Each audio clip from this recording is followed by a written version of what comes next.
Vampi, o Luxemburgo voltou a colocar o Romero no jogo e voltou a ser criticado, né? Ele tinha Pedro, ele tinha Wesley, ele tinha Matheus Araújo, ele tinha Barleta no banco e ele botou de novo o Romero, e o Romero correspondeu dentro do que vinha fazendo, né? A mesma coisa. Então, quer dizer, e aí? E aí é o seguinte, eu fico olhando assim, tá tendo o Mundial Sub-20. Mundial Sub-20. O Pedro, né? Acho que ele chegou a ser convocado e o Corinthians pediu pra ele não ir. Isso. Pra ele não ir pro Mundial Sub-20. O Argentino Júnior tá o menino lá, o filho do Redondo. Então, é isso que eu ia falar. O filho do Redondo tá lá. Você pega... Não deixa o menino ir pro Mundial Sub-20, não utilizou mais. Sim. Tá levando pro banco pra completar. Aí tem um Barleta que acabou de ser contratado, você tem que dar moral, né? O Wesley, que vinha sendo titular, não joga, né? Não entrou no jogo, tudo bem, o Watson tá lá, mas para entrar no jogo, o Romero, nada contra o Romero, de outros carnavais, a gente já conhece, tem sua história bonita, já foi campeão tudo lá no Corinthians, mas eu daria oportunidade para esses meninos aí. Aí você pega o Marcos Leonardo, que é um dos principais atacantes do Santos, foi pro Mundial Sub-20. Sim. Tá lá jogando no Mundial Sub-20. O Corinthians vai vender o Romero? Não. O Corinthians vai vender o Juliano? Tão pouco. Renato Augusto? Tão pouco. Paulinho, né? É um clube que precisa de dinheiro. Deixa o menino ir pro Mundial Sub-20. Que os caras... Ou usa, né? Ou usa. Se não foi, usa. Quer dizer, não joga o Mundial Sub-20, tira o sonho do atleta, que é vestir a camisa da seleção, ou vestir a camisa do time principal, e não vai. Aí o Vanderlei bota o Romero. Tudo bem, as suas opções lá. Isso aí eu não concordo. Hoje o Giovani do Corinthians fez gol pela seleção. O 6-0 do Brasil contra a República Dominicana. O Giovani fez gol, o Guilherme Biro jogou também. Biro. Ô Nilson, não tem mais jeito o Romero? Passou? Não, Flávio. Tem cara que o ciclo acabou. Ele parece jogador lá do clube de campo. Eu Fala aquele seu amigo lá que você falou? Pardal. Pardal. Pardal vende lingerie o dia inteiro e joga bola lá. É a mesma coisa que o Romero. Joga nada. Não, o Romero não vende lingerie. Então, não vende, treina, se condiciona. Essa é a diferença. Pra jogar futebol, mas joga igual o Pardal lá do clube de campo. Joga nada. Que ficou por 15 minutos, quando o atleta do Argentino Júnior é expulso, o Corinthians ficou por em torno de 15 minutos a 16 minutos com os acréscimos, né? Isso. Um jogador a mais. E parecia que o Argentino Júnior quer fazer o gol. Não continuou atacando. Parecia que ficou mais próximo o Argentino Júnior do que o Corinthians. Eu não entendi por que foi buscar o Romero. Não deu pra entender. É impossível. Hoje não tem esse negócio de não sabe como o cara está. Hoje não tem essa desculpa de não saber, né? Como é que o cara está. Então, coitado, ele foi útil pro Corinthians na primeira passagem, nunca foi um grande jogador, mas tinha uma certa utilidade pro time do Corinthians. Agora ele é inútil. O Corinthians ficou 10 contra 10. Foi expulso. É isso. Aí depois o Romero pra equilibrar. Foi expulso lá o menino do Argentino Júnior e tinha o Romero pro Corinthians. Então tava 10 contra 10. Por isso que o Argentino Júnior não se intimidou e foi pra cima do Corinthians tentando marcar um golzinho, né? Infelizmente, o ciclo do Romero acabou. Isso não tem a menor dúvida. Bruno, 2023 Corinthians, são 27 jogos, 9 vitórias, 9 empates, 10 derrotas, 32 gols marcados, 30 gols sofridos, 43% de aproveitamento. O que o Corinthians mais fez esse ano foi perder. Ele empatou 9 vezes, perdeu 9 vezes, aliás, ganhou 9 vezes, empatou 9 e perdeu 10 vezes. E aí? A coisa vai continuar desse jeito? Você tá vendo alguma possibilidade desse time começar uma reação a curto prazo? A curto prazo, acho que não. Acho que por um tempo vai continuar mais ou menos nessa. Tem um jogo difícil com o Fluminense, domingo. Tem outro jogo difícil com o Atlético Mineiro, quarta-feira, pela Copa do Brasil, já com 2-0 contra. Aí tem o América em Belo Horizonte, Del Valle em Quito. Eu acho que vai demorar um pouquinho para acertar. O Fluminense deve jogar com o time praticamente todo reserva amanhã em La Paz contra o Strongest. Então vai descansar o time. O Cano e o Ganso nem viajaram para Bolívia. Deve descansar o time e vai entrar mais descansado pro jogo contra o Corinthians. O Fluminense teve uma queda na última semana, talvez também pelo desgaste físico. Então, não vejo assim. Pode fazer um ou outro jogo um pouquinho melhor. Uma hora vai ganhar algum jogo, né? Não vai ficar para sempre sem ganhar jogo. Então, uma hora vai conseguir uma vitória. Mas, assim, uma coisa consolidada, regularidade, jogando bem. Mesmo que o jogar bem não seja grande coisa. Mas, melhorou. O limite é esse e isso a gente consegue manter. Mesmo esse jogar bem, que seria um mais ou menos, só que com regularidade, eu acho que ainda tá longe. Mesmo isso aí. 40 mil pessoas conosco, dê o seu like, inscreva-se no nosso canal, deixe a sua opinião a respeito de uma atuação do Corinthians, um bom resultado, mas uma atuação ruim, e o empate do Flamengo contra o Nublense e a grande vitória do Palmeiras. É bom citar-se aqui, né? O Palmeiras de novo ganhando, perdeu o Richard Rios expulso, mas meteu 3-0. Boa noite, meu caro Fábio Piperno. Vanderlei Luxemburgo completa agora 8 jogos, são 4 empates e 4 derrotas. 3 gols marcados e 10 gols sofridos. E os próximos 2 jogos, Fluminense em casa, Atlético Mineiro em casa, e depois sai para pegar o América e o 4º jogo na sequência, Independente Del Valle fora. Alguma perspectiva para o futuro, Piperno? Boa noite. Boa noite, Flávio. Boa noite, companheiros. Flávio, além de todas as questões que todo mundo já tratou e sobre as quais a gente falou muito nos últimos dias, né? O fato do Vanderlei estar longe de futebol, tá voltando agora, um pouquinho enferrujado, talvez, o time não ser bom, o time tá inseguro, desacreditado, com autoestima lá embaixo, tudo isso. Quer dizer, o Corinthians não era um time, aos pouquinhos parece que vai adquirindo algumas características de time. Agora, veja, o Vanderlei pediu 10 jogos, já foram 8 e esses 4 aí que você citou, são 4 jogos nos quais o Corinthians não é favorito em nenhum. Ele vai pegar em casa Fluminense e Atlético, que são times melhores, vai pegar o América fora, que é um time que está jogando até um pouco melhor que o próprio Corinthians, depois do Del Valle. Assim, não são 4 jogos ganháveis. Mas, de qualquer forma, também é um momento de se imaginar alguma superação de quem está jogando bola com a camisa do Corinthians. Na verdade, são mais jogos perdíveis, né? Eu não queria... Mais perdíveis do que ganháveis. Eu ia chegar a esse teu rigor, mas você tem razão. Você tem razão. Ô Vamp, você jogou com o Luxemburgo, todo mundo aqui conhece bem o trabalho do Luxemburgo, mas o Luxemburgo virou um conservador tático. Ele não poderia ter aproveitado para agredir quando saiu o jogador. A característica do Vanderlei, a gente sabe a história dele, tudo dentro do futebol. Sempre foi um treinador que buscou as vitórias. E me parece que nessa chegada dele, que ele pediu 10 jogos, está indo pro 7º hoje, né? Fez o 7º hoje, né, Bruno? 7º hoje? Hoje, o Luxemburgo foi o 8º. 8º jogo. 8º jogo. Como é que... 4 empates, 4 derrotas. Pouca agressividade. 3 gols marcados. Então, pouca agressividade. Se você vê de novo hoje o Roger Guedes e o Yuri Alberto, parecia 2 cabeças de área. Voltava, estava comentando com o Guilherme. Eu digo, olha lá, quando o Corinthians rouba a bola, devolve pro Argentino Júnior, porque os 2 atacantes não incomodam, tá voltando muito para marcar. Isso aí, eu acho que não partiu do Roger Guedes e do Yuri Alberto, né? Deve ser da comissão técnica. Quer dizer, como é que vai pedir 10 jogos? Daqui a pouco vamos pedir a cabeça do homem. E o resultado só foi bom porque o Del Valle perdeu. Não, se o Del Valle tivesse vencido, o Corinthians estava eliminado hoje, com esse empate, matematicamente. Então, quer dizer, você precisava atacar sabendo que não é se expor e todo como índio, né? Se expor, mas dá pra agredir também. Dá pra acreditar, você tem Roger Guedes, Yuri Alberto e Adson. Agora, que coisa curiosa, esse Liverpool tá tirando ponto dos outros. E tomou de 3-0 do Corinthians, foi uma das raras vitórias do Corinthians nos últimos tempos. O que aconteceu naquele dia? O Liverpool naquele dia não estava bem? Porque o Corinthians ganhou lá de 3-0. A impressão que dava é que o Liverpool... Mas teve um momento do jogo que tava 0-0, o Liverpool chegou a meter bola na trave e tudo. Mas aí eu lembro, teve gol de Balbuena e tal. E 2 do Roger. Alguém lembra o que aconteceu aquele dia? Por que o Corinthians caiu tanto depois daquele jogo? Foi até um jogo, o Renato se machucou nesse jogo, né? Bom. Foi no início do primeiro tempo, mas foi no primeiro tempo ainda que ele machucou. Mas realmente tava no 0-0, como o Vampeta lembrou, tava ruim também. Aí o Balbuena fez um gol de cabeça, o Corinthians teve mais espaço, conseguiu. Foram 2 do Roger Guedes, né? Conseguiu fazer o 3-0. Mas, assim, não foi naquele dia mesmo, não foi assim uma grande atuação. Claro que melhor do que é hoje, né? O Corinthians ele foi piorando ao longo do ano. Mas não foi assim, foi um 3-0, foi um placar bem elástico, não foi pra tudo isso, né? Parece que foi lá, o Corinthians foi lá, se impôs, jogou, arrebentou com os caras, não foi bem assim. Mas é um fato que o Corinthians, ele consegue se manter vivo aí, porque ele foi lá e fez 3 pontos, o Argentino Júnior perdeu 2 e o Del Valle perdeu 3, né? O Liverpool em casa, ele perdeu pro Corinthians e contra os outros 2, dos 6 pontos que ele disputou, ele fez 4.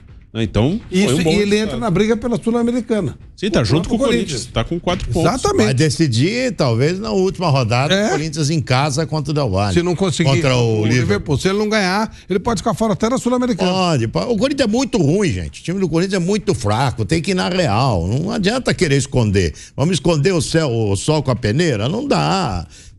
O time é fraco demais. Tem os 2 caras lá na frente que a gente julga ser um pouquinho melhor, né? O Yuri Alberto e o Roger Guedes. Mas, pô, os caras jogam sozinhos, a bola não chega.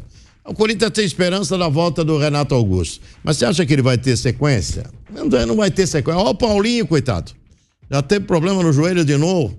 Jogador de fim de carreira, jogador que problema físico vai ser uma constante. A mesma coisa com o Renato. O Corinthians tem que pensar muito seriamente para não cair no Campeonato Brasileiro, lutar para não cair no Campeonato Brasileiro. Essa é a verdade, porque eu não vejo nenhuma equipe no Campeonato Brasileiro jogando menos que o Corinthians, sabe? Eu acho que o Corinthians, talvez seja junto com o Coritiba lá os 2 piores do Campeonato Brasileiro. Então tem que lutar para não cair. Lutar para não cair. A sobrevida no campeonato, na Série A, é o grande título do ano pro Corinthians. Sobreviver na Série A é o grande título do ano pro Corinthians. Não adianta querer enrolar o torcedor corintiano. Vai ser eliminado na Copa do Brasil, já tá perdendo de 2-0 pro Atlético Mineiro. Sabe quando vai reverter esse resultado aqui? Não vai. E vai ser eliminado na Libertadores da América também. E o time é fraco. O coração que é de um time que é o meio-campo, é vergonhoso o que esses caras estão jogando.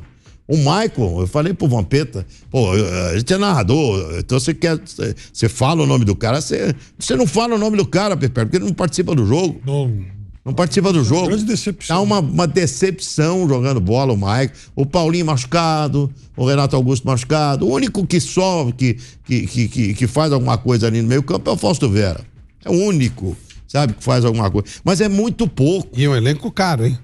Não é por falta de gastar dinheiro. Nossa, é um elenco que acabou. 3 folhas mais caras na minha visão, o ciclo desse elenco acabou. A minha visão é isso. O ciclo desse elenco acabou. Então você tem lá o Cássio, que ainda um cara que pode ser mantido, né? O Fausto Vera, os 2 da frente lá, o Roger Guedes e o Yuri Alberto. O resto o Corinthians tem que repensar. Só pro Michael, meu Deus do céu, ele a vergonha. Joga. A vergonha. Impressionante. O Michael sempre foi bom jogador. Mas não joga. É o que eu acabei de falar. Não joga. Você não fala o nome dele porque ele não pega na bola. Não joga. Ele não joga. Então, muito estranho o que está acontecendo com esse time. Eu repito aqui, o único time que eu vejo no mesmo nível do Corinthians no Campeonato Brasileiro é o Coritiba. Que também é um time horroroso. Se você pegar, o resto é tudo superior ao Corinthians, hein? Eu peguei todos os plantéis do... O Corinthians está em 18º. Eu peguei todos os plantéis da Série A do Campeonato Brasileiro, viu, Pedro? Olhando, Corinthians, em nome, plantéis, Palmeiras, Flamengo e Atlético Mineiro. Os demais não deve nada pra ninguém. Agora, a pior bola jogada que tem é do Corinthians. Talvez até pior do que o Coritiba. Ô, Vamp, dá uma olhada nisso aqui, ó. A produção fez um levantamento do Corinthians fora de casa. O Corinthians tem apenas uma vitória nos últimos 8 jogos da Libertadores fora de casa. Aquele jogo com o Liverpool. 3 vitórias dos últimos 14 jogos de Libertadores jogando fora de Itaquera. Aí o Corinthians, fora de casa em geral, no ano de 2023. Foram 14 jogos. Ganhou 2 jogos. Deve ser. Empatou um contra o Liverpool e o São Paulo. E com o São Paulo. Empatou 4 e perdeu 8. Só marcou 9 gols, sofreu 19. Então ele tem um aproveitamento de menos 23%. Menos aí 10. Nós vamos lá. O Corinthians, ele tem problema fora de casa, parece que é agora. Aí a produção levantou a estatística desde 2020, pegando o recorte do dia da estreia do Roger Guedes, que é quando marca o novo Corinthians. O Juliano, o Renato Augusto, o Willian. E aí, recorte de 2 anos. Corinthians fora de casa desde a estreia do Roger Guedes. Não é o Roger Guedes, mas foi a estreia dele. Esse time aí, essa marca, base, né? Uma referência. Time novo. Pegaram os 4 reforços juntos. Isso. Corinthians fora de casa. 59 jogos. 11 vitórias. 21 empates. 27 derrotas. Meu Deus. 42 gols marcados. 52 gols sofridos. 30% de aproveitamento. Esse é o novo Corinthians com todos esses jogadores. Os 2 anos que o Corinthians foi para Libertadores aí, foi a primeira vitória dentro de casa. A gente sabia. O Corinthians conseguiu ter a façanha de empatar com a Portuguesa do Rio de Janeiro. Mas 30% de aproveitamento não vai a lugar nenhum. Não. Fora de casa. Tem As coisa- vitórias dentro de casa fez com que chegasse a E Libertadores, né, Bruno? esse aproveitamento muito ruim fora, mas ele conseguiu, porque ele ganhava Itaquera, ficou quinto Silvinho e quarto. e com o Vitor Pereira. Só que esse ano ele não tá ganhando em casa Não também. ganha, não, mas é muito ruim. O Corinthians, sem dúvida, é o time mais regular do Brasil. Vocês concordam ou não? Joga, Abaixo, né? joga mal todo jogo. É. É o time mais regular do Brasil. Joga mal todo jogo. Não dá, gente. Acabou. Precisa repensar mesmo pra temporada do ano que vem. Lutar pra não cair é o grande título do Corinthians. Você me deu uma dica, eu fui atrás dessa dica. Eu fiz uma entrevista com o Antônio Roque Cittadini. Boa. Ele colocou algumas situações interessantes. Falou, ó, a folha de pagamento do Corinthians, como todos nós dissemos, está entre as 3 mais caras do Brasil. Ele não tem certeza que é a terceira, ele acha que é a segunda. Eu acho que é até mais caro que a do Palmeiras. Então, aí ele fala assim, bom, então pensa bem, se você tem lá jogadores de nome, tal, jogadores que já não rendem mais, mas tem nome e salários altos. Aí vem um jogador mais jovem para substituir aqueles jogadores, ele não vem para ganhar menos do que os caras ganhavam. Então, tipo assim, o Yuri Alberto, ele veio para ganhar menos que o Gil? Menos que o Fábio Santos? Menos que o Fagner? Claro que não. No mínimo a mesma coisa. E não há certeza que eles vão dar certo. Porque né, é um novo momento. Então a folha vai continuar sendo muito cara, a renovação é difícil, porque o custo vai ser caro. Mesmo que você traga o cara de graça, o custo é pesado, o custo é alto. E você não Mas é pode meio pegar, loucura arrasar os do Corinthians. contratos de todo mundo e contratar. Vou mandar 8 jogadores agora embora. Ó, não quero mais vocês, vou Como é que trazer. vai pagar o contrato? Não, vai trazer 8, vai ter que fazer o contrato e pagar o contrato. E é tudo contrato longo. Sabe que eu tava pensando nisso que vocês dois falaram? Porque você pega, por exemplo, o meio-campo do Corinthians. Então tem Renato Augusto, Paulinho e Juliano, só para não ir longe. Será que o meio-campo do Palmeiras tem algum jogador que receba o mesmo salário que esses 3 caras? É claro que não. Então, Rafael Veiga, ó. E o Marcos Rocha, será que eles ganham a mesma coisa que o Fagner? É isso que eu tô falando, a folha do Corinthians pode ser, por isso que eu tô falando mais cara. Você pega esses 3 jogadores de meio campo, você pega eles, você acha que o Rafael tem o salário, o Gabriel Menino deles? Desses 3? Não tem. O próprio Arthur, que foi contratado agora, pode ter... Mas não ganha o salário do Yuri Alberto. Não ganha. Nem o Rony ganhou o salário. O Yuri Alberto estava agora na relação a relação dos atletas bem mais pagos da Libertadores, jogando Libertadores, Dudu em primeiro, Gabigol em segundo, e o Yuri Alberto aparece na lista dos 10. Ô Bruno, você fala Roger Guedes sempre, aparece na lista dos 10. você fala sempre do efeito São Paulo que o Corinthians acabou fazendo. E tá pagando por isso, né? A gente olha os caras que votaram pro Corinthians, Roger Guedes não, mas os outros você vai olhar quem votou. Votou o Fagner, votou o Fábio Santos, votou Gil. o Renato Augusto, votou o Maicon. Quem mais? Valbuena, William. Sim. É o mesmo efeito, né? A mesma situação. É de trazer jogadores que deram certo no clube em algum momento, só que agora é outro momento, os caras estão mais velhos, o clube é outro também, de estrutura, em dinheiro, em conjunto, em tudo, né? Não é porque o cara ganhou há, sei lá, 5, 6 anos que você vai trazer esse mesmo jogador e vai dar tudo certo. Vai dar certo. E traz para outras funções também. Até do Luxemburgo a gente falou, desses 8 jogos sem ganhar, são 7 com ele, né? Só para corrigir. O primeiro dessa sequência é com o Palmeiras, que era o Danilo. Tá certo. Então com o Luxemburgo são 7, o 8º jogo da série sem ganhar Foi o do Danilo de interino contra o Palmeiras. Então o Luxemburgo pediu 10, então ele tem mais Fluminense. Tem até o América. Até o América, né? Para dar os 10. Para dar os 10. Agora, Fluminense, Atlético e América. sobre isso que vocês falaram aí, a gente chega à conclusão de que o Corinthians é assim, a maior relação custo-malefício do futebol brasileiro. Né? Não tem nada igual. Então, assim, isso também, né, o Flávio, mostra que tem problemas estruturais lá, né? Quem montou esse time tão ruim assim tem que, de alguma forma, ser responsabilizado. Claro. Agora, eu acho que, assim, o Vanderlei, ele precisa em algum momento, eu não acho que seja justo a gente cobrar que ele tenha alguma ideia genial como ele teve no passado, mas ser o Vanderlei corajoso do passado. É isso, eu tô falando. Ele não tem mais nada a perder. Você pega o São Paulo, cara, você vê que São Paulo vive em paz. O Dorival chegou, consertou, foi muito arriscado, não. Montou o São Paulo aí, tem quase o mesmo tempo do Vanderlei. Sim. O Dorival. No jogo do domingo ele foi relativamente corajoso. Chegou a marcar Eu já o não Flamengo tô na achando, frente. Flávio, Depois do Nublense, você já Depois tá no achando que é o Nublense, eu tô Flamengo, achando né? que é o Flamengo. Essa eu falo. Vocês vão chegar à conclusão que eu tenho razão. E o Milonga não faz nada. Não foi tão bom o jogo assim, né? Então agora já... Mas esse empate do Flamengo, o Bruno fez uma conta, foi ontem. É assim, o Flamengo agora corre um sério risco de ser o segundo do grupo. Sim. Se for segundo, veja, você pode ter um Palmeiras e Flamengo na próxima fase. Olha a encrenca que o Flamengo arrumou por causa desse empate aí.